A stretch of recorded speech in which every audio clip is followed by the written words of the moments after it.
Hello, my dear students. Today we are going to discuss about green chemistry. It was a new topic. Green chemistry, also called sustainable chemistry.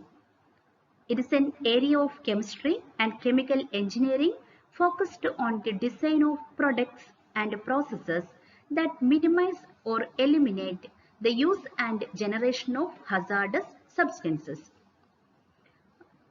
We know environmental chemistry focuses on the effects of polluting chemicals on nature. Here, green chemistry focuses on the environmental impact of chemistry, including reducing consumption of non-renewable resources and technological approaches for preventing pollution. Green chemistry is the utilization of a set of principles that reduces or eliminate the use and or generation of hazardous substances in the design, manufacture and application of chemical products. Then what is the need for green chemistry? The chemical processes being carried out currently in the various laboratories and industries almost invariably produce pollution and other negative environmental impacts. Several of the chemicals that are being dealt with and produced are hazardous not only to humans but also to other kinds of living organisms. The only solution to this problem is the application of the concept of green chemistry, which is a highly effective approach to pollution prevention because it involves application of innovative scientific solutions to real-world environmental situations. For this reason, green chemistry is also referred to as sustainable chemistry. Then, what are the goals of green chemistry? Green chemistry embraces the same creativity and innovation that has always been central to classical synthetic chemistry. But there is one essential difference. Until recently, synthetic chemists have not ranked the safety of the environment very high in their priorities.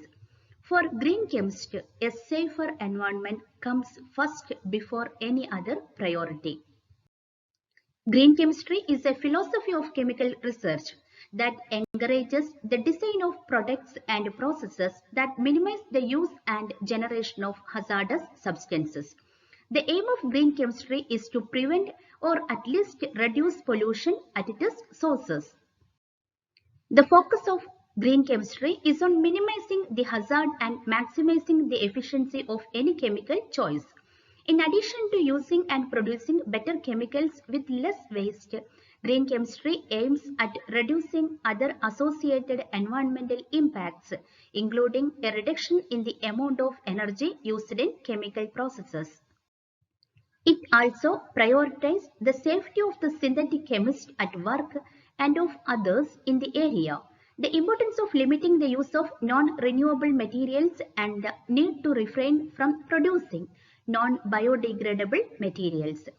It aims to maximize the use of renewable resources and to extend the durability and recyclability of products in a way which increases industrial competitiveness. As a chemical philosophy, it applies to all the branches of chemistry in the laboratory as well as industry. These are the various goals of green chemistry. Green chemistry is now moving in a phase where most people are not asking the question, how can we implement green chemistry? This means that relevance of green chemistry is no longer the question. Most stakeholders of chemical industry, including industry, academic and research institutions, government and regulatory bodies, teachers and students, investors, etc., are clear that green chemistry is a powerful tool that can lead us to a sustainable future. However, the progress of green chemistry does have several limitations. The environmentally important parameters like toxicity are not fully known for all materials. Thus, due to insufficient data, it becomes impossible to convincingly fix appropriate levels of exposure that the organisms of the environment can tolerate. The cost of cleaner technology at various levels of industry is very high at present. The frequent need for speed and certainty of outcome often leads to short-term planning of processes rather than one on a long-term greener perspective. Moreover, the research advancements made on advantages and low-cost technology in the different sectors of industry are not shared among each other. Since mature chemical processes developed on the basis of technology in the 20th century may no longer be acceptable in the green chemistry context, finding appropriate economically viable alternative routes to these processes itself is a major challenge that green chemistry faces. There is an insufficient guidance on best practices for green chemistry. There is a general lack of awareness and training in schools, universities, and industry regarding the importance of sticking to the principles of green chemistry, and there is a management perception that green chemistry is a cost without benefits. The lack of global harmonization on regulation and environmental policy hinders the progress of green chemistry. We have already discussed about the need for green chemistry, what are the goals of green chemistry, and what are the limitations of green chemistry. Green chemistry emerged from a variety of existing ideas and research efforts in the period leading up to the 1990s in the context of increasing attention to problems of chemical pollution and resource depletion. Green chemistry is generally based on the 12 principles proposed by Anastas and Warner. Nowadays, these 12 principles of green chemistry are considered the fundamentals to contribute to sustainable development. The principles comprise instructions to implement new chemical products, new synthesis, and new processes. Now we can discuss about the 12 principles of green chemistry. Green chemistry is an approach to chemistry that aims to maximize efficiency and minimize hazardous effects on human health and the environment. While no reaction can be perfectly green, the overall negative impact of chemistry research and the chemical industry can be reduced by implementing the 12 principles of green chemistry wherever possible.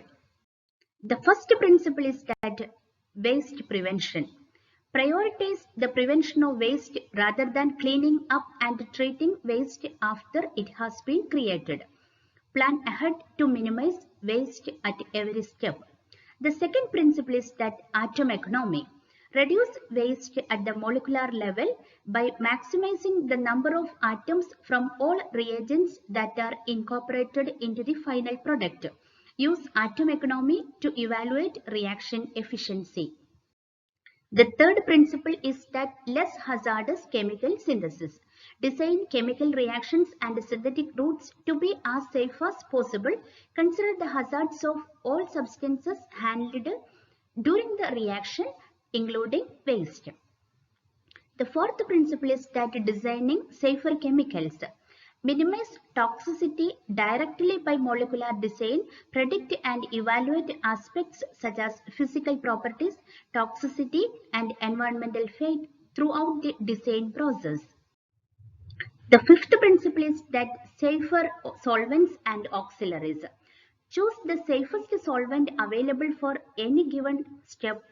Minimize the total amount of solvents and auxiliary substances used as these make up a large percentage of the total waste created. The sixth principle is the design for energy efficiency. Choose the least energy intensive chemical route. Avoid heating and cooling as well as pressurized and vacuum conditions, that is ambient temperature and pressure are optimal. The seventh principle is the use of renewable feedstocks. Use chemicals which are made from renewable sources rather than other equivalent chemicals originating from petrochemical sources. Eighth principle is the reduce derivatives. That is, minimize the use of temporary derivatives such as protecting groups. Avoid derivatives to reduce reaction steps, resources required, and waste created. The ninth principle is about catalysis. Use catalytic instead of stoichiometric reagents in reactions. Choose catalyst to help increase selectivity, minimize waste, and reduce reaction times and energy demands. The 10th principle is the design for degradation. Design chemicals that degrade and can be discarded easily. Ensure that both chemicals and their degradation products are not toxic, bioaccumulative, or environmentally persistent. The 11th principle is the real-time pollution prevention. Monitor chemical reactions in real time as they occur to prevent the formation and release of any potentially hazardous and polluting substances. The 12th principle is safer chemistry for accident prevention. Choose and develop chemical procedures that are safer and inherently minimize the risk of accidents. Know the possible risk and assess them beforehand. These are the 12 principles of green chemistry. After seeing these 12 principles, you can clear that the aim of green chemistry is to reduce chemical related impact on human health and virtually eliminate contamination of the environment through dedicated sustainable prevention programs. Green chemistry searches for alternative, environmentally friendly reaction media and at the same time strives to increase reaction rates and lower reaction temperature. Today we have discussed about green chemistry. What is the need for green chemistry? What are the goals of green chemistry? What are the limitations of green chemistry? And the 12 principles. In the next class, we will discuss about the 12 principles in detail. Thank you.